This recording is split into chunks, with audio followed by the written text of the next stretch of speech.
Quel est le second aspect du signe? Jésus fit cette prédiction, et il y aura des disettes, dans un lieu après l'autre. Comme on le remarque, ces paroles correspondent à la chevauchée du troisième des 4 cavaliers de l'Apocalypse. Nous lisons: J'ai vu, et voici un cheval noir, et celui qui était assis dessus avait une balance à la main.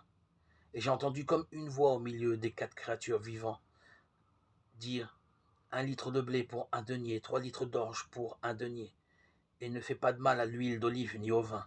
Apocalypse 6, 5. Sans conteste, de graves disettes menaçaient. Se pourrait-il que cette prophétie soit en train de se réaliser alors que certains pays bénéficient d'un niveau de vie élevé? Un simple coup d'œil sur la situation mondiale dissipe toute ambiguïté. Tout au long de l'histoire, les famines sont allées de pair avec les guerres et les catastrophes naturelles. Il n'est donc pas étonnant que le XXe siècle, qui a subi plus souvent qu'à son tour guerre et catastrophes, ait été marqué par la famine. Depuis 1914, ce fléau a frappé en de nombreuses régions de la Terre. On a recensé plus de 60 famines importantes depuis 1914, et ce dans des lieux aussi distants que la Grèce, les Pays-Bas, l'URSS, le Nigeria, le Tchad, le Chili, le Pérou, le Bangladesh, le Bengale, le Kampuchea, l'Éthiopie et le Japon. Certaines de ces famines ont duré plusieurs années et ont fait des millions de morts.